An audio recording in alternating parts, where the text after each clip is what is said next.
예배와 또 기도에 계속 힘썼으면 좋겠습니다. 네, 오늘 말씀 함께 나눠보죠. 우리가 계속 창세기 살펴보고 있는데요. 지난 시간에 저희가 이제 그 선교팀 파송 예배 드리면서 앞부분을 잠깐 살펴봤던 그 창세기 17장 그 전체를 잠깐 살펴보기 원합니다. 지난 시간에는 우리 이제 선교 관점에서 특별히 또 유스 아이들이 좀 이해하기 쉬운 그런 예와 함께 말씀 생각해 봤었는데요. 오늘은 이 전체 본문에 담긴 의미를 조금 더 깊게 생각해 봤으면 좋겠고요. 특별히 그 일을 통해서 할례가 지금 현대 우리에게 주는 의미가 어떤 것인지를 조금 더 생각해 봤으면 좋겠습니다. 17장 전체를 읽지는 않겠고요. 오늘 본문 전체는 17장이지만 그래서 여러분들 앱이나 이런 데서는 그 17장 전체를 실었습니다. 다만 우리가 읽기를 원하는 부분은 일부만 읽겠습니다. 첫 3절과 그리고 그 중에 중간에 일부만 읽도록 하겠습니다. 여러분들 몸이 불편하지 않으시면 다 함께 일어나셔서 한 목소리로 읽을까요? 네, 먼저 창세기 17장 1절부터 3절까지입니다. 시작. 아브라함이 99세 때 여호와께서 아브라함에게 나타나서 그에게 이르시되 나는 전능한 하나님이라 너는 내 앞에서 행하여 완전하라. 내가 내 언약을 나와 너 사이에 두어 너를 크게 번성하게 하리라 하시니 아브라함이 엎드렸더니 그 다음에 13절부터 22절까지 계속해서 읽을게요. 시작.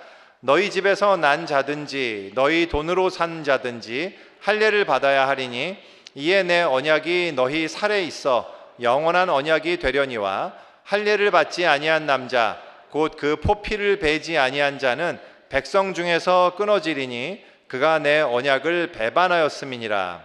하나님이 또 아브라함에게 이르시되 네 아내 사레는 이름을 사레라 하지 말고 사라라 하라. 내가 그에게 복을 주어 그가 네게 아들을 낳아주게 하며 내가 그에게 복을 주어 그를 여러 민족의 어머니가 되게 하리니 민족의 여러 왕이 그에게서 나리라.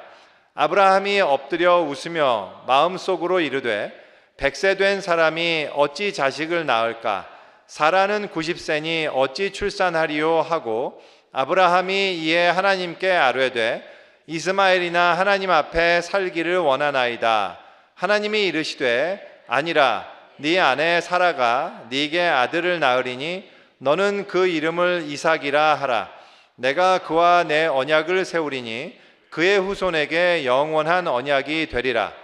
이스마엘에 대하여는 내가 네 말을 들었나니 내가 그에게 복을 주어 그를 매우 크게 생육하고 번성하게 할지라. 그가 12두령을 낳으리니 내가 그를 큰 나라가 되게 하려니와 내 언약은 내가 내년 이 시기에 사라가 네게 낳을 이삭과 세우리라. 하나님이 아브라함과 말씀을 마치시고 그를 떠나 올라가셨더라. 아멘.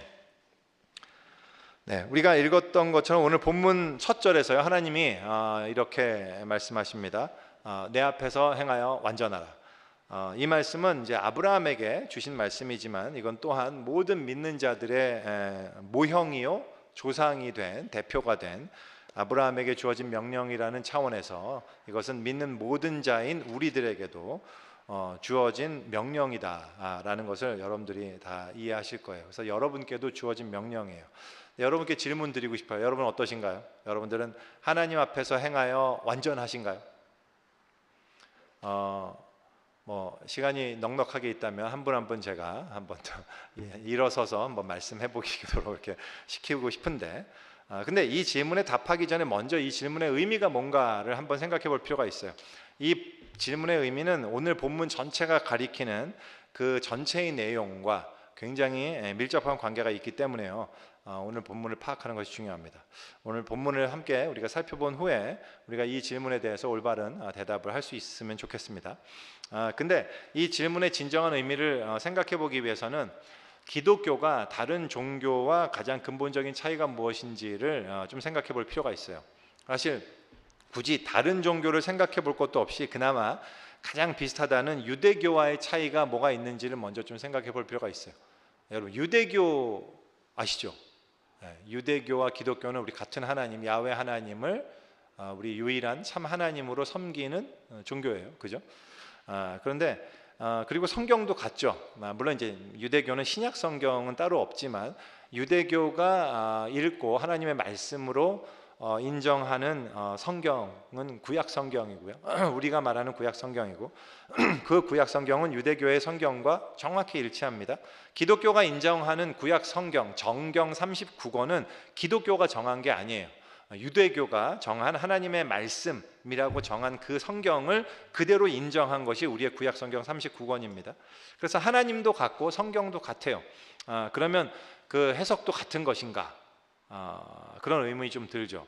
물론 이게 간단하게 대답할 수 있는 문제는 아니지만 사실 기본적으로 답을 드리면 좀 심플하게 드리면 달라요. 특별히 아주 중요한 포인트에서 다릅니다. 일단 가장 먼저 등장하는 우리 창세기 하면서 3장에 이제 등장하잖아요. 아담과 하와의 죄. 근데 그 아담과 하와의 죄에 대한 해석에서부터 다릅니다.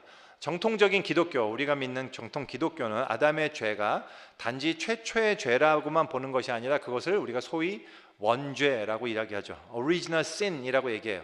그 한 사람으로 말미암아 죄가 들어왔고 그로 말미암아 우리 모든 사람들이 그 죄의 영향력 아래 있게 되었다라고 보는 것이 우리 기독교, 정통 기독교가 바라보는 성경의 해석이에요. 단순히 이제 확률적으로 범죄할 가능성이 높아진 정도가 아니라 한 명도 열애 없이 죄에 있어서 스스로 헤어나올 수 없는 구제불능의 상태가 되었다라고 우리는 가르쳐요. 그래서 인간은 total depravity, 그러니까는 전적 부패, 그리고 total inability, 전적 무능력의 상황에 처해져 있고 그렇기 때문에 우리에게 필요한 것은 구원자다라고 우리는 가르칩니다. 그리고 이 구원자가 바로 이 땅에 육신을 입고 오셔서 우리 대신 십자가에 달리신 하나님 예수 그리스도시다라는 것이 우리가 말하는 정통 기독교의 가르침이에요. 그리고 구약 성경도 이 그리스도 중심적인 관점에서 우리는 해석하고 읽고 이해합니다. 근데 그에 반해서요, 유대교는요 이 원죄를 인정하지 않아요. 모든 인류에 영향을 미친 원죄라고 생각하지 않고요. 다만 수많은 인간이 저지른 수많은 죄 중에서 가장 먼저 발생한 범죄라고 생각합니다. 그래서 원죄를 인정하지 않기 때문에 그들은 인간이 율법을 지킬 수 있다고 그렇게 확신해요. 물론 아담과 마찬가지로 때로는 실패를 많이 하지만 다시 회개하고 순종하면 인간은 얼마든지 하나님의 율법을 완전하게 순종할 수 있다고 그렇게 믿습니다. 그렇기 때문에 그들이 기대하고 필요로 하는 메시아는 우리를 죄에서 구원할 구원자가 아니고요, 그들을 선한 길로 인도해 줄 랍비죠.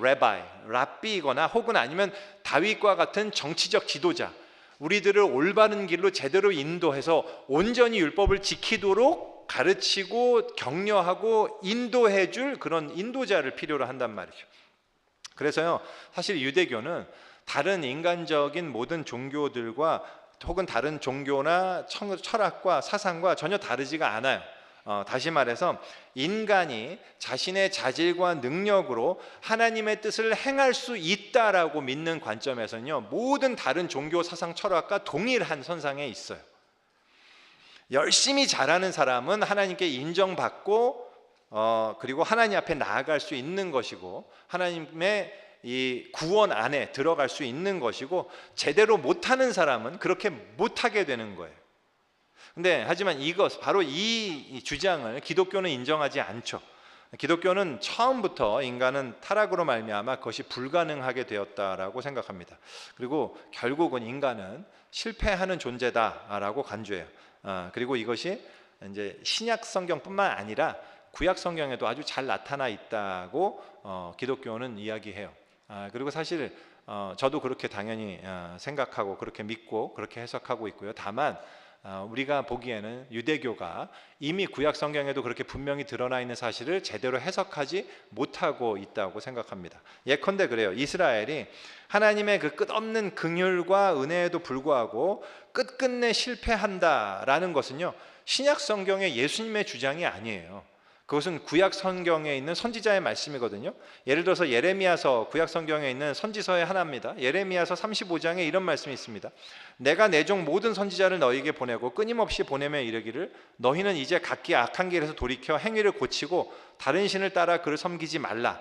그리하면 너희는 내가 너희와 너희 선조에게 준 이 땅에 살리라 하여도 너희가 귀를 기울이지 아니하며 내게 순종하지 아니하였느니라.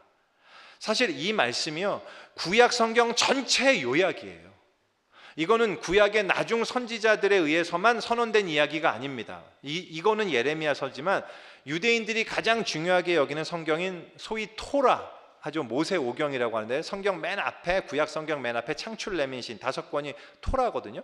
그 모세오경 중에 레위기와 신명기 마지막 부분에는요, 이제 레위기 26장과 신명기 28장에는 어떤 내용이 있냐면, 이스라엘 민족이 광야에 모여서 드디어 하나님의 약속의 땅인 그 가나안으로 들어가기 직전에 이제 광야에 모여 있는 부분이 있어요.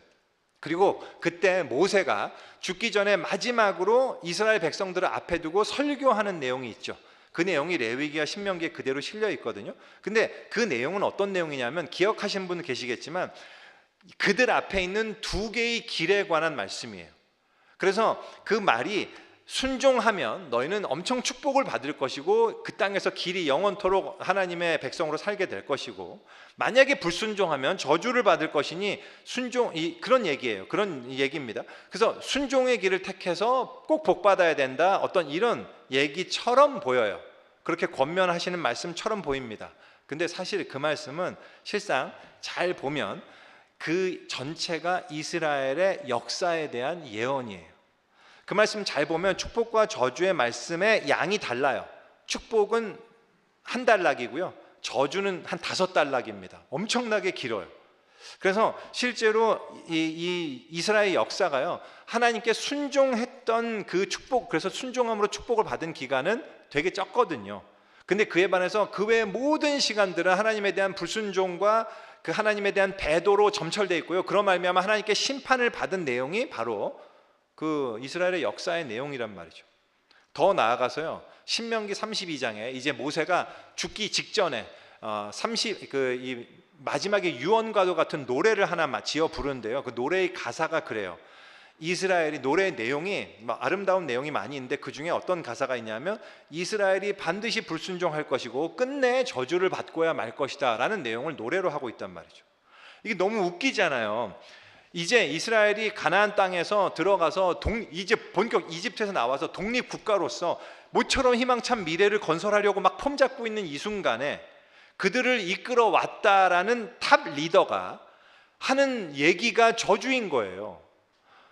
이제 어느 목사님이 책에서 그런 얘기를 쓰셨었는데 너무 이제 공감되는 게, 왜 어느 나라마다 그 건국설화라는 게 있잖아요, 그죠? 우리나라도 단군설화, 그래서 뭐죠? 환인이 있고 또 환웅이 있고, 이제 이 곰, 그래서 호랑이와 곰 중에 막 동굴에 들어가고 쑥과 마늘 이야기 다 아시죠? 우리 단군설화. 근데 거기에는 그래서 결국은 이 쑥과 마늘을 먹으면 끝까지 인내했던 곰이 아내가 돼갖고 그 아들로 우리 단군이 태어나고 막 그게 우리 민족이 되는 거잖아요. 그래서 제가 얘기하고 싶은 건 이거예요.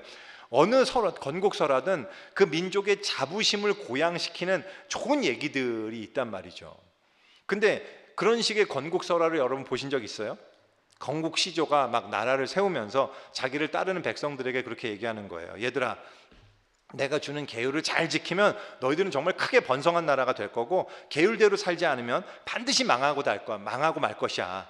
근데 말이야, 내가 장담하건대 너희들은 내가 주는 계율대로 절대로 안 살 거야. 그래서 너희들 망할 거다. 너희들 저주받을 거야. 그럼 난 간다. 이렇게 하는 이런 건국설화가 어디 있냐고, 이 세상에. 없어요, 그런 건국설화는 어느 나라도. 근데 이스라엘의 얘기가 그렇다니까요. 정확히 그게 이스라엘의 건국설화였고, 실제로 이스라엘의 3000년의 역사를 요약하는 정확한 모습이었단 말이죠. 그래서 이것을 기독교 신학자들은 원죄라고 이름을 붙인 거예요. 원죄라는 개념은 물론 이제 간단하지 않고, 그거를 이제 하나하나 신학적으로 설명하기 시작하면 엄청나게 시간이 오래 걸리겠지만, 저하고는 핵심적인 내용은 뭐냐면 인간의 불가능성입니다. 인간은 할 수 없어요. 인간은 하나님을 섬길 수 없고 선을 행할 수 없고 구원에 이를 수 없다라는 말입니다. 자유의지가 없어서가 아니에요. 인간은 자유의지가 있는데 그 자유의지로 선을 행하지 않고 악을 행하더라라는 겁니다. 선을 몰라서도 아니에요. 하나님의 율법이 우리에게 선이 무엇인지를 아주 정확히 알려줬거든요.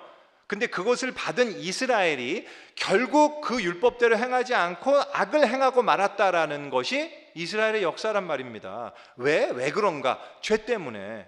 근원적인 하나님과의 단절 때문에 그것이 우리가 원죄라고 부르는 것이고, 그것이 기독교가 주장하는 인간의 문제이고, 이것은 신약의 새로운 개념이 아니라 이미 구약에도 수차례 그 내용이 드러나 있다라는 것이 우리 기독교가 이야기하는 주장이란 말이죠. 그런데 그럼에도 불구하고, 그러한 인간의 실패에도 불구하고 하나님께서 당신의 전적인 능력으로 그 은혜로 약속을 이루시고 구원을 이루시고 인간을 하나님의 그 은혜 안에 그 구원의 백성으로 속하게 하셨다는 것, 이것이 신약이 말하는 복음입니다. 근데 이러한 이스라엘의 실패, 즉 인간의 궁극적 실패는요, 모세와 선지자들 통해서만 얘기가 된 게 아니라 그 훨씬 전에 하나님께서 택하신 아브라함의 이야기 속에도 그러니까 유대인들이 자기의 조상으로 가장 자부심을 가지는 존재가 아브라함이거든요. 그 아브라함 이야기 안에도 아주 중요한 주제로 포함되어 있다라는 것이 제가 오늘 드리고 싶은 말씀이에요. 바로 오늘 본문이 그 대표적인 본문 중에 하나입니다. 그 본문의 내용을 간단하게 먼저 설명드리면 이거예요. 죄송해요, 제가 이건 좀 벗을게요. 오늘 혹시 여러분들은 안 더우시나요? 여기 혹시 팬이 필요하시면 좀 키셔도 괜찮습니다. 이제 사실 슬슬 더워지기 시작하고 창세기의 내용도 지루해지기 시작하기 때문에 그리고 참 여러분들 그거 아세요? 제가 설교를 준비하는 그 시간과 관계없이 어떤 때는 얼마 준비 안 했는데도 너무 이렇게 설교 준비가 잘 될 때가 있고요, 어떤 때는 너무 많은 시간을 들였는데도 너무 설교 준비가 안 된 때가 있어요. 이번에는 약간 후자에 가깝기 때문에 이렇게 미리 양해를 드려요. 근데 어쨌든 그렇기 때문에 사실 이렇게 에어컨도 설치해야 되는데 에어컨을 저희가 설치하는 게 금지된 것 같아요, 저희 교회가. 제가 알기로는 오랫동안. 그래서 하나님께서 율법으로 금하셨기 때문에 저희 에어컨을 설치할 수가 없어서 팬으로만 좀 해야 돼서 죄송합니다, 여러분들. 근데 내용은 그렇습니다. 오늘 아까 전에 말씀드린 것처럼 하나님의 나타나심으로 시작해요. 기억하시죠? 그 지난 하갈 이야기에서 아브라함이 사라 말을 따라서 자기 힘으로 하나님의 약속을 이뤄보겠다고 하갈과 동침해서 아이를 낳습니다. 그 아들의 이름이 이슈마엘이에요. 그죠? 근데 이스마엘은 그래서 하나님의 약속과 은혜가 아닌 나의 노력과 공로를 추구하는 육체를 상징하는 존재란 말이죠. 하갈도 그렇고 이스마엘도 그렇고 바로 그걸 상징하는 존재예요. 좌우간 아브라함이 86세에 그 이스마엘을 낳았는데, 그 이스마엘이 13살이 된 아브라함이 99세 되던 해에 그때까지도 계속 침묵만 하셔서 하나님이 말씀하지 않으셨던 그 하나님이 아브라함이 99세 된 때 어느 날 갑자기 나타나세요. 그리고는 말씀하시는 장면이 오늘 본문의 시작입니다. 그리고는 이렇게 말씀하십니다. 나는 엘샤다이다. 나는 전능한 하나님이다. 너는 내 앞에서 행하라. 너는 완전해라.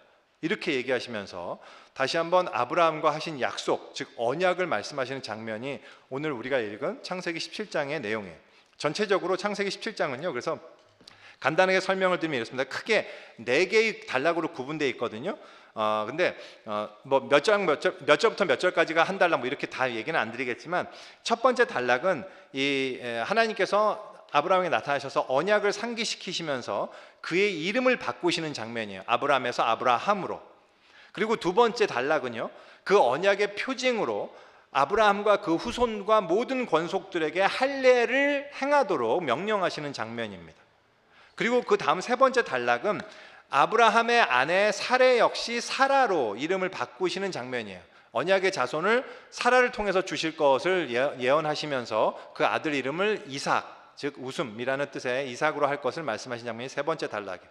네 번째는 이 아브라함에게 하나님께서 주셨던 그 할례의 명령을 따라서 아브라함이 순종해서 자신과 자신의 모든 이 권속들에게 할례를 행하는 장면이에요. 그래서 이거를 이제 신학자들은 A, B, A-, B- 이런 식으로 이렇게 표현을 했어요. 왜냐하면 그게 서로 묶이거든요. 그래서 언약을 주시는데 언약의 전체적인 내용인데 그 중에 A와 A-는 이름을 바꾸는 거에 대한 내용이고요, B와 B-는 할례에 관한 내용이란 말이죠. 그래서 어쨌든 이 내용이 이 17장 전체의 내용인데요, 사실 본문이 반복해서 드러내고 있는 주제를 우리가 여기에 본문 전체에 있는 여러 가지 내용을 보면 반복해서 중심적으로 드러내는 주제 한 가지가 드러나요. 그걸 이따가 다시 설명드릴게요. 먼저 일단 이 본문이 담고 있는 몇 가지 큰 대주제 한 가지씩 설명하겠습니다. 첫 번째는 언약입니다. 하나님께서 아브라함과 언약을 맺으신 장면이 우리 15장, 창세기 15장 우리 했던 기억나시죠? 거기서 왜 하나님께서 하늘의 별도 보여주시고 아브라함과 함께 그 짐승을 잡아갖고 반으로 쪼갠 다음에 밤중에 하나님이 혼자서 이 아브라함이 잘 때 잠들었을 때 혼자서 그 사실을 지나가심으로써 홀로 이 언약을 맺으신 장면이 가장 대표적인 그 하나님의 언약 장면인데, 오늘 17장 역시 그 동일한 언약을 언급하시는 아주 대표적인 장이에요. 특별히 오늘 이 17장이 이 언약장으로서 또 특별한 위치를 차지하는 이유는요, 이 17장 한 장에 언약이라고, 이제 히브리어로는 베리트라는 단어인데요, 이 언약이라는 단어가 13번 등장하거든요. 하나님이 끊임없이 언약에 관한 언약 계속 얘기를 하세요. 그래서 이 언약을 굉장히 강조하시는 장이 17장입니다. 그래서 언약의 내용은 그런 거죠. 내가 아브라함을 크게 번성케 할 것이고 그가 여러 민족의 아버지가 될 것이고 가나안 온 땅이 너의 기업이 될 것이고 너와 네 후손들이 영원히 나의 이 백성이 될 것이다. 나는 그들의 하나님이 될 것이다. 이 내용이잖아요. 그래서 이게 지난 시간에 말씀드렸던 것처럼 이 모든 언약을 하나로 간단하게 줄여보면 세상 모든 민족이 아브라함으로 말미암아 복을 받을 것이다 라는 것이 언약의 핵심이거든요. 그래서 이 하나님의 구원 계획의 실현, 그것이 언약인데요, 이 언약의 특징이 몇 가지가 있습니다. 3가지 정도가 있는데요, 첫 번째는 오늘도 이 15장과 마찬가지로 잘 나타나 있는 것이 일방적이라는 사실이에요. 하나님께서 언약을 주시면서 내가 하겠다라는 말씀을 계속 하십니다. I will, 내가 너로 이렇게 하겠다, 내가 이루겠다. 이것이 이 언약의 가장 대표적인 특징이에요. 15장에 나왔던 것처럼 마찬가지죠. 두 번째는 그런가 하면 이 언약은 영원합니다. 7절과 13절에 하나님께서 영원한 언약을 너희와 함께 하겠다라는 말씀을 하시거든요. 마지막 한 가지 더 언약의 특징이 있다면 그것은 그 내용이 하나님의 은혜를 베푸는 내용이라는 사실이에요. 아브라함이 어떤 조건에 합격한 어떤 이런 게 아니라 그냥 무상으로 베푸시는 하나님의 호의예요. 근데 이 언약으로 말미암아, 그래서 이게 그 언약의 특징인데요, 이러한 언약으로 인해서 하나님이 아브라함에게 주시는 게 있어요. 그게 뭐냐면 오늘 본문의 두 번째 핵심인 이름입니다. 하나님이 아브라함과 사라에게 새로운 이름을 주세요. 그래서 아브라함은 원래 높임받는 아버지란 뜻에서 아브라함의 의미로 받았잖아요. 많은 이들의 아버지. 사실은 이것도 뭐 신학적으로 하면 여러 가지 얘기할 게 많이 있습니다. 그게 아브라함의 뜻 자체가 많은 이들의 아버지라는 게 아니라 이게 그냥 언어의 유희거든요. 어쨌든 중요한 건 아니고요. 아브라함이라는 이름을 통해서 많은 이들의 아버지라는 의미를 새로 부여하십니다. 그리고 또한 그의 아내 사레 역시 사레를 사라로 바꿈으로써 이제 공주 혹은 여왕이란 뜻이거든요. 그 의미로 바꿔서 자기 아내가 이 왕들의 어머니가 될 것이다라고 말씀하시는 장면이에요. 근데 여기서도 이 새로 부여하는 이름의 특징을 잘 보면 3가지 정도 특징이 있어요. 첫 번째는 그 이름들이 하나님의 언약, 즉 하나님이 선포하신, 하나님이 이루실 약속을 기억하게 하는 역할을 합니다. 그 상기시켜주는 역할을 해요. 그래서 그들은 자신의 이름을 사용할 때마다 하나님께서 주신 그 언약, 내가 너를 열방의 아버지로 삼겠다, 내가 너를 열국의 어머니로 삼겠다라는 그거를 기억했겠죠. 두 번째로 그 새로운 이름에는 이들이 가진 이들의 자질 혹은 성품 혹은 업적 혹은 그 이름에 기여할 만한 아무것도 이들에게 없다라는 사실이에요. 그러니까 아브라함이 자기가 민족의 아버지가 될 만한 어떤 자격이나 자질이 있는 것이 아니고요, 거기에 그렇게 되기 위해서 뭔가 노력을 한 것도 전혀 없어요. 그리고 사실은 더 정확히 얘기하면 아브라함은 실제로 자식이 없어요. 아니 사실 있죠, 한 명. 그 늙음하게 한 명 낳은 아까 얘기했던 이스마엘이 있잖아요. 하지만 그 이스마엘 한 명, 아주 늙음하게 낳은 늦둥이 한 명이 있다고 해갖고 이것이 많은 민족의 아버지가 될 만한 자격이나 뭐 조건이 될 수는 없잖아요. 더욱이 사라는 이 열국의 어머니가 될 만한 조건은 더더욱 없어요. 사라는 실제로 지금 이제 나이가 90세인데요 90이 될 때까지 아이가 전혀 없거든요. 사라는 말 그대로 아이가 없고요. 더욱이 사라는요, 인품이나 자질 면에서도 보면 지난번에 우리 하갈 이야기할 때 좀 나눴지만 그 정말 그냥 뭐 제 추정인데 사라는 정말 그냥 평범한 여인이었던 것 같아요. 그래서 나름대로 머리 굴려갖고 막 남편 뭐 시키고 뭐 그러잖아요. 이제 나이 드신 이제 그 어머님들이 그리고 막 결과가 나쁘면 남편 막 블레임하고 남편 잔소리하고 뭐 그냥 그래요. 아주 일반적인 그냥 너무 평범한 그런 여인이었던 것 같아요. 그래서 열방의 어머니라고 불릴 만한 어떤 것도 없어요. 근데 그 여인이 열방의 어머니라고 불리는 거란 말이죠. 그리고 세 번째는요, 그들의 이름이 그렇기 때문에 이 그들의 모습과 너무나 맞지 않기 때문에 이 세상의 동의와 인정 혹은 공감을 받기가 굉장히 어려웠을 거라는 사실을 우리가 쉽게 알 수 있습니다. 한번 상상해 보세요. 저는 이게 이제 어떤 신학자도 얘기했던 거긴 하지만 아브라함이 하나님의 이 말씀을 듣고 이제 권속들에게 자기 아내에게 이 얘기를 하면서 이름을 바꾸고 앞으로 이 바뀐 이름으로 불러라 라고 하는 장면을 한번 상상해 보시란 말이죠. 그걸 듣고 처음에 그 얘기를 들었을 때 다들 이제 웃음이 나왔을 가능성이 상당히 높을 거다라고 추정하거든요. 그죠? 이제 입은 막았겠지만 아브라함이 그 늙음하게 이제 이스마엘 한 명밖에 없는 데서 내가 열국의 아버지 아비다. 내 이름은 열국의 아비. 그리고 내 아내는 열국의 열방의 어머니다. 이 이름으로 불러라라고 하면 그걸 듣는 사람이 얼마나 우스웠을까라는 생각을 하게 되잖아요. 사실은 이 세상이 보기에는 전혀 그 이름에 걸맞지 않다라고 생각하는 거죠. 그래서 이것이 이 새로운 이름들의 특징이에요. 그래서 이 이름을 보면 전적으로 이 하나님이 하시는 일 그것만에 포커스를 해서 이 새로운 이름을 주신 걸 우리가 알 수 있어요. 그리고 오늘 본문에 또 다른 하나의 중요한 주제가 있다면 할례입니다. 하나님께서 아브라함에게 언약을 말씀하시고 그 이름을 바꾸신 후에 그 언약을 너와 너의 대대 후손에게 영원한 언약으로 삼겠다 이런 말씀을 하시면서요, 그러면서 이 언약을 너희 자손도 지켜야 돼 라고 명령하시는데 어떻게 하면 지키는 거냐? 그것이 바로 이제 할례예요. 근데 할례라는 것은 이제 현대 용어로 따지면 의학 용어면 포경 수술입니다. 남성의 생식기의 포피를 일부러 잘라내는 건데요. 혹시 오해하시는 분이 계실 텐데 이 할례라는 것은 이 유대인들만의 고유한 어떤 것이 아니었어요. 이미 유대인들보다도 훨씬 그 고대 근동의 기록을 보면 이미 수백 년 전, 이미 1000년 전에 그 이집트나 시리아 등지에서 이 할례를 행한 그 기록이 남아 있습니다. 그래서 유대인들이 처음 시작한 게 아니란 말이죠. 근데 그거는 뭐 중요한 게 아니고요. 상식으로 알고 계시고요. 중요한 것은 이 할례에 하나님이 특별한 의미를 부여하셨다는 사실입니다. 그러면서 이것을 이 언약 백성의 중요한 표지로 삼으셨다라는 거예요. 그러니까 한마디로 이건 하나님이 당신 백성에 대한 브랜딩이죠. 브랜딩. 여러분 브랜딩 아세요? 예, 브랜딩이라는 게 뭐예요? 왜 소나 말의 엉덩이에 불로 지진 쇠로 이렇게 내 소다 내 양이다 이렇게 나타내는 이렇게 불로 쫙 지지는 거 있잖아요. 이걸 우리가 브랜딩이라고 하잖아요.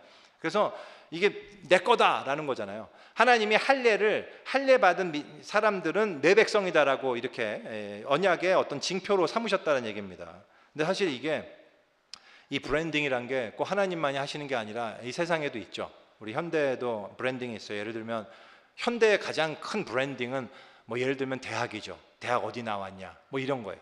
그래서 대학을 어디 나왔다. 그러면 우리 소속 이렇게 받아주는 어떤 그룹 뭐 이런 거잖아요.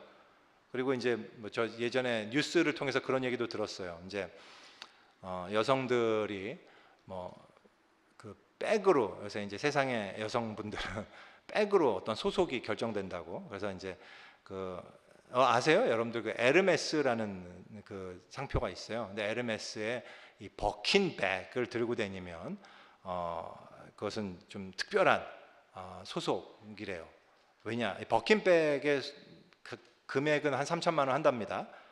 근데 이 백을 그게 왜 유명해졌냐면 캘리포니아의 어떤 여자가 그 소송을 걸었어요. 에르메스에. 왜냐하면 내가 벌써 수천만 원을 이 에르메스를 사는데 쓰고 난 다음에 그러고 난 다음에 버킨백을 사겠다고 이제 신청을 했더니 그 에르메스 측에서 한 얘기가 이 백은 우리 사업에 지속적으로 지원한 고객만을 대상으로 한정적으로 판매하고 있습니다. 따라서 당신은 대상이 아닙니다. 이렇게 얘기를 한 거예요. 그래서 이 여자가 너무 황당해갖고 막 소송하고 그랬었는데, 그래서 에르메스를 지속적으로 구매한, 그러니까 한마디로 그만큼 정말 에르메스를 그 구매할 만한 능력과 파워가 충분함을 입증한 그런 고객들만이 사서 들고 다니는 어떤 백이래요.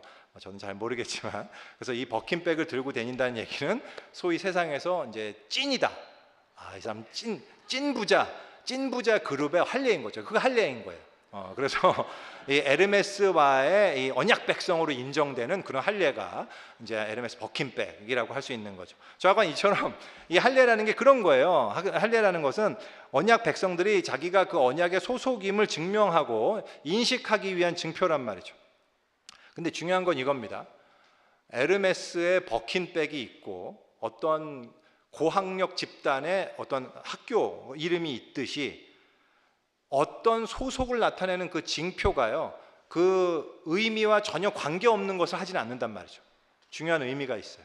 할례도 마찬가지예요. 할례가 그냥 아무거나 임의로 하나님이 찝어갖고 이거 하면 됐어, 이거 하면 돼 라고 한 게 아니고요. 그 할례가 가지는 중요한 상징적 의미가 있다라는 거죠. 근데 그게 뭐냐 하는 게 중요합니다. 굳이 하고 많은 징표 중에 하나님은 왜 굳이 생식기의 포피를 자르는 이 징표를 행하라고 했을까? 그것이 언약, 너희가 언약을 지키는 어떤 그거라고 하셨을까? 그게 어떤 의미가 있는 거잖아요. 그게 뭐냐 하면요, 그것이 오늘 하나님께서 아브라함에게 나타나신 배경과 아주 깊은 연관이 있습니다. 지금 어떤 상황이냐면, 아까도 말씀드렸죠. 아브라함이 자기 능력으로 얻은 이스마엘이 13살이에요. 그리고 아브라함은 그 이스마엘을 자기 뒤를 이을 후손으로 의지하고 있는 그런 상황입니다. 근데 그때 하나님께서 지금 나타나셔서 네 힘으로 낳은 이스마엘이 아니라, 즉 인간의 생식 능력이 아니라 전적인 하나님의 능력과 그 은혜로만 주어질 이삭이 언약 자손이 되고 나의 백성이 될 것이다 라고 알려주시는 장면이거든요. 그리고 이 사실을 상징적으로 보여주는 게 바로 할례란 말이죠. 다시 말해서 남성의 생식기의 일부의 절단은 뭐냐면 남성의 생식 능력에 대한 부정이에요.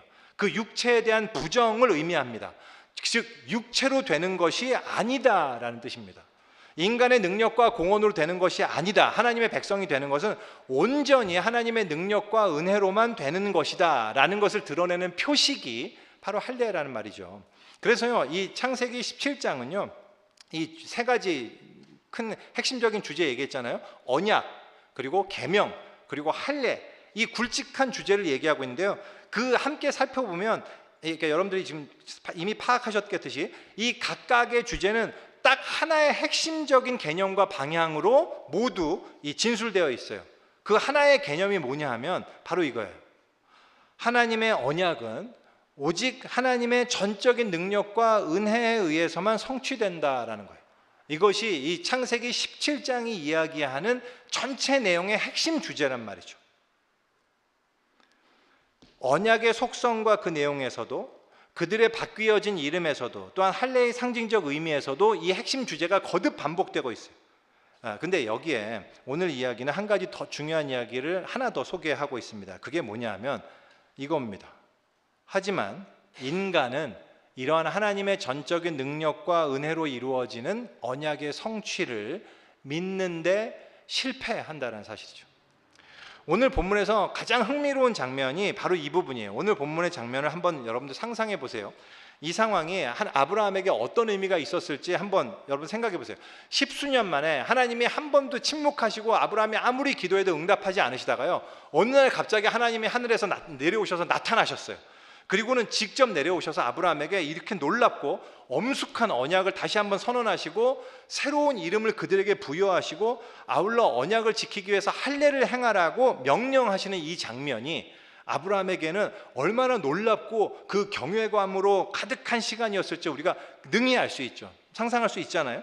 그래서요, 아브라함이요, 하나님께서 말씀하실 때 즉시 엎드립니다. 3절에 보면 아브라함이 엎드렸다고 해요. 그러니까 이것이 이제 17절에 보면 나중에 다시 한번 아브라함이 엎드렸다는 표현이 나오는데, 제 생각으로는 하나님이 말씀하실 때 이미 엎드려서 아무 말도 하지 않고 그 말씀을 듣고 있었을 가능성이 이제 높아요. 존경과 두려움과 놀람으로 말문이 막혀 있는 거죠. 그리고 이제 여러분들도 그렇게 생각하셨을 거라고 생각하는데, 제가 확신하는 바 아브라함의 이 엎드림은 절대로 장난스럽거나 가벼운 엎드림이 아닙니다. 철저히 진실되고 엄중하고 정중한 하나님께 대한 경외감의 표현이었을 거예요. 그는 이것을 통해서 그의 겸손과 진실한 신뢰와 하나님께 대한 전적인 의지와 그리고 참된 기쁨을 표현하는 거죠. 그리고 저는 아브라함이 하나님 앞에 진실된 마음으로 정말 이 신뢰와 경배를 드렸다고 확신해요. 그런데 그러한 아브라함이요, 하나님께서 진지하게 당신의 계획을 설명하고 있을 때였어요. 15절에 이렇게 말씀하십니다. 네 아내 사레는 이름을 사레라 하지 말고 사라라 해라. 내가 그에게 복을 주어 그가 내게 아들을 낳아주게 하며 내가 그에게 복을 주어 그를 여러 민족의 어머니가 되게 하리니 민족의 여러 왕이 그에게서 나리라. 이렇게 말씀하시는 순간 엎드려 있던 아브라함이 웃음이 터져요. 어떻게 웃었는지는 여러분이 어떻게 상상하실지 모르겠는데, 어떻게 웃었는지 자세히 모르겠어요. 이렇게 터졌는지, 그러니까 이제 엎드려 있는 상황이잖아요. 이렇게 엎드린 상태예요. 하나님이 안 보이게, 하나님 저기 계시고 이렇게 엎드려서 이런 상태에서 이렇게 했든지, 아니면 정말 이렇게 너무 기쁜 얼굴이잖아요. 그러니까 진짜 상상만, 이게요. 저는 이것이 하나님을 비웃는 비웃음이 아니었다고 생각해요. 이 웃음은 하나님을 비웃는 웃음은 전혀 아니에요. 하나님을 조롱하는 웃음이 절대 아니라고요. 그저 상상만 해도 너무 기쁘고 즐겁죠. 즐거운 웃음이에요. 너무 해피하잖아요. 아니 90세 된 내 아내가 아들을 낳아서 진짜 아들을 낳는다. 정말 참 이런 거잖아요. 이 웃음이지 않습니까? 다만 그 내용이 너무나 터무니없고 황당한 내용이었을 뿐이란 말이죠. 그래서 그는 속으로 생각합니다. 정말 너무 좋긴 한데 하나님, 제가 내 나이가 100세고 내 아내가 90세인데 이게 뭐 말도 안 되는, 참 하나님, 이런 거예요. 상상하면 너무 좋지만 아브라함은 그 말씀을 믿지 않아요. 그러면서 내내 엎드려 조용히 있던 아브라함이 오늘 본문 전체를 통틀어서 하나님만이 계속 말씀하시다가 아브라함이 딱 한 번 말을 하거든요. 그 유일하게 딱 한 번 하는 말이 이거예요. 18절. 하나님, 이스마엘이나 하나님 앞에 살았으면 좋겠습니다 라는 말이에요. 아브라함이 하나님의 그 약속과 선언을 믿지 못하고 있음을 분명하게 드러내는 말이죠.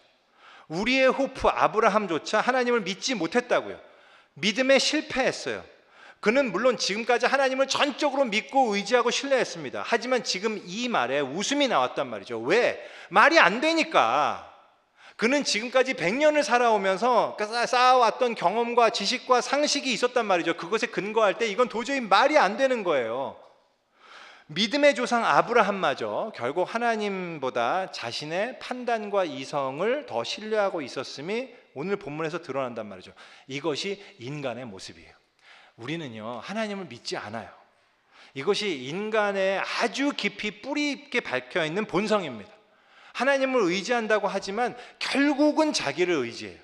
그렇기 때문에 너무 믿음이 있어 보이지만 정말 결정적인 순간이 다가오면 우리는 믿음에 실패한단 말이죠. 왜? 우리의 판단과 지식을 의지하기 때문이에요. 우리는 하나님의 말씀을 의지하지 않아요. 우리가 의지하는 건 이스마엘이에요. 그래도 나한테 이스마엘이 있거든요. 하나님, 저에게 이스마엘은 있으니까 거기에 기대를 걸어보겠습니다. 이것이 우리의 반응이에요. 근데 거기에 대한 하나님의 답이 뭔지 아십니까? No! 입니다. 아니라! God said no! 하나님의 언약은 아주 분명해요. 그것은 인간의 능력과 도움으로, 인간의 공로와 업적으로 이루어질 수 있는 것이 아니다. 이 약속은 오직 나의 권능과 나의 능력과 나의 은혜로 이루어질 것이다. 이것이 하나님의 대답이란 말이죠. 그리고 그는 이렇게 대답하는 거예요. 네 아내 사라가 네게 아들을 낳으리니 그 이름을 이삭이라 해라. 그가 그 후손에게 영원한 언약이 되겠다. 이런 말씀을 하세요. 이 아들의 이름을 이삭이라고 주십니다. 그 이삭의 뜻은 웃음이란 뜻입니다. 근데 왜 이런 이름을 주셨을까요? 이 이름도요, 이 역시 아브라함과 사라에게 주어진 새 이름과 마찬가지로 하나님의 언약을 대변해 주는 이름이에요. 인간은 할 수 없지만 하나님이 반드시 그것을 이루실 것을 보여주시는 이름이란 말이죠. 물론 웃음 그러면 웃음아 웃음아 이렇게 부를 때도요, 물론 그냥 웃음이 나왔겠죠. 생각해 보세요. 이삭을 낳고 난 다음에 아브라함과 사라는 웃음이 끊이지 않았을 거예요. 웃음아 정말 넌 나에게 웃음을 주는 존재야 그러면서 맨날 웃었겠죠. 하지만 그러라고 하나님이 웃음이라는 이름을 주신 게 아니고요, 이 웃음이라는 이름을 부를 때 아브라함은 기억해야 됩니다. 뭐냐면 내가 하나님이 말씀하실 때 웃었다는 사실, 자신의 불신과 그 불신, 하나님을 믿지 않는 그 자신의 실패를 넘어서 정말로 하나님의 전적인 능력과 은혜로만 이루어진 놀라운 하나님의 언약의 성취, 그것을 아브라함이 기억할 필요가 있었단 말입니다. 그래서 이름이 웃음인 거예요. 그래서요, 이 창세기 17장이 우리에게 강조하는 단 한 가지의 주제가 있다면 바로 이것입니다. 너희는 할 수 없다. 하지만 내가 이룰 것이다. 오직 하나님의 주권적 은혜로 우리가 언약의 수혜자가 될 것이라는 약속, 이것이 17장 전체가 이야기하는 대주제예요. 바로 이 관점에서 볼 때 우리는 신약시대에 사도 바울이 유대인들과 할례를 놓고 그토록 격렬하게 싸운 이유를 알 수 있어요. 여기에 있는 분들 대부분 그래도 성경적인 지식이 있을 거기 때문에 제가 별도로 설명 안 하겠지만, 사도 바울은 신약시대에 이 할례를 주장하는 유대인들을 격렬하게 비난하면서 그 교인들에게, 자기가 전도했던 교인들에게 할례를 받을 필요가 없다고 끝까지 역설했죠. 사도 바울은 이 믿는 자는 모두 할례를 받아야 한다고 주장했던 유대인 기독교인들에게 그 주장에 동의하지 않았단 말이에요. 근데 생각해 보면요, 그러한 사도 바울의 주장은 굉장히 위험해 보여요. 왜냐? 아까 봤잖아요. 우리가 할례는 자신이 하나님의 백성이라는 것을 증명하는 대단히 중요한 하나님의 브랜드이자 소속이자 표지였단 말이죠. 14절에 하나님이 이렇게 말씀하셨어요. 할례를 받지 아니한 남자, 곧 포피를 배제하는 자는 백성 중에서 내가 끊쳐지겠다. 왜? 그가 내 언약을 배반하였습니다. 난 절대로 그를 내 백성으로 치지 않겠다. 이렇게까지 얘기하셨단 말입니다. 근데 사도 바울은 받지 마! 이런단 말이죠. 이거 사도 바울 굉장히 위험한 거 아니에요? 신성 모독 아니에요? 정말 하나님의 명령을 거부하는 굉장히 위험한 발언을 하는 거 아니냔 말이죠. 사도 바울은 왜 이렇게 하기까지 얘기한 걸까요? 왜냐하면 사도 바울은 이 할례의 본질적인 의미를 알았기 때문이에요. 사도 바울은 할례를 받아서는 안 된다고 했던 것이 아니라 하나님이 원하시는 진짜 할례는 그 본질적 의미에 있지 겉모습에 있는 것이 아니다라는 걸 얘기했던 거예요. 유대교는 인간의 가능성을 인정하는 자신의 해석으로 말미암아 할례의 본리적 의미를 상실한 정도를 떠나서 그것을 아예 반대로 적용하는 일종의 신성 모독을 행하고 있음을 사도 바울은 간파했기 때문입니다. 사도 바울이요, 할례를 주장하는 그 유대인들을 강력하게 비판하면서 그들에게 쓴 대표적인 서신이 바로 갈라디아서거든요. 근데 갈라디아서 마지막에 사도 바울이 이렇게 마무리하고 있어요. 제가 이 부분을 읽겠습니다. 할례를 받은 그들이라도 스스로 율법은 지키지 아니하고 너희에게 할례를 받게 하려 하는 것은 그들이 너희의 육체로 자랑하려 함이라. 그러나 내게는 우리 주 예수 그리스도의 십자가 외에 결코 자랑할 것이 없으니 그리스도로 말미암아 세상이 나를 대하여 십자가에 못 박히고 내가 또한 세상을 대하여 그러하니라. 할례나 무할례가 아무것도 아니로되 오직 새로 지으심을 받는 것만이 중요하니라. 무릇 이 규례를 행하는 자에게와 하나님의 이스라엘에게 평강과 긍휼이 있을지어다. 이후로는 누구든지 나를 괴롭게 하지 말라. 내가 내 몸에 예수의 흔적을 지니고 있노라. 여러분, 이거 아세요? 누군가가 종교적 신앙을 가지고 있을 때요, 그가 믿고 있는 진짜 대상이 무엇인지를 보기 원하면 어떻게 하면 되는지 아십니까? 그가 자랑하는 게 뭔지를 확인해 보시면 돼요. 내가 무엇을 자랑하느냐, 거기에 그 사람이 정말로 믿고 있는 자기 종교의 대상이 나옵니다. 기독교가 아닌 다른 모든 종교는요, 그 신앙의 대상이 누군지 아세요? 근본적으로 바로 자기예요. 유대교, 이스라엘이 실패한 것이 바로 그거란 말이죠. 그들은 명목상 자기들은 참 하나님, 야훼 하나님을 섬긴다고 믿고 섬긴다, 그분에게 난 경배하고 부복한다라고 늘 얘기했어요. 하지만 그들이 실상 섬기었던 것은 바로 자기들이었단 말이죠. 그들이 자신이요, 그 유대인들이 나는 하나님과 바른 관계에 있어 라고 자신했던 가장 근본적인 이유가 뭔지 아십니까? 그게 바로 자아였어요. 나는 할례를 받은 자다 였어요. 내가 할례 받았고 나는 하나님 율법을 다 지키는 자야. 나는 하나님의 말씀과 기도와 구제의 생활은 난 열심히 하는 자야. 나는 너무나 선하고 희생적이고 거룩한 삶을 사는 자야. 그렇기 때문에 나는 하나님과 바른 관계에 있어 라고 자랑을 했단 말이죠. 그들이 하나님과의 관계를 나타내는 근본적인 기저에는 자기가 있었어요. 그게 바로 인간의 실패거든요. 그래서 안 되는 거예요. 인간은 우리가 아무리 잘해도 우리가 하는 것이라고는 그저 이스마엘을 낳는 것에 불과하다니까요. 나의 지식과 나의 능력과 나의 상식과 나의 판단 안에서 모든 것이 결정되는 겁니다. 근데요, 이걸 아셔야 돼요. 그렇게 한다고 해서 그 사람이 망하거나 잘못되지 않아요. 어떤 때는 우리보다 훨씬 잘 되고 흥합니다. 왠지 아세요? 하나님이 이스마엘을 축복하셨거든요. 아브라함에게 말씀하셨어요. 내가 너 말을 들을게. 그래서 그에게도 복을 주어서 그가 생육하고 번성하고 크게 그 나라가 될 거야. 그들 이스마엘도 크게 될 거예요. 하지만 중요한 것은 그것은 하나님의 언약의 길이 아니란 말입니다. 그것은 하나님의 구원의 길이 아니에요. 이걸 여러분들이 꼭 기억하셔야 돼요. 그 길은 데드엔드예요. 그것은 하나님 앞에서 행하여 온전할 수 있는 길이 아닐 뿐더러 그것이야말로 아브라함이 실패한 길이었고 이스라엘이 역사를 통해서 보여준 실패의 길이었고 모든 인간이 가는 멸망의 길이란 말입니다. 그 길은 결단코 하나님의 언약을 성취할 수 없어요. 그래서 하나님이 말씀하시는 거예요. 아니라 내 언약의 후손은 이삭이다. 나는 그와 언약을 맺을 것이고 그와 맺는 언약이 모든 후손에게 미치는 영원한 언약이 될 것이다. 이것이 무슨 뜻이에요? 이것이 인간이 결코 이룰 수 없는 언약의 성취, 전적으로 하나님의 능력과 은혜로만 이루어질 구원, 곧 예수 그리스도의 오심에 대한 예언이란 말이죠. 아브라함에게 주시는 그 하나님의 언약은 오직 하나님의 능력, 즉 이 땅에 오신 하나님 예수 그리스도에 의해서만 성취되었어요.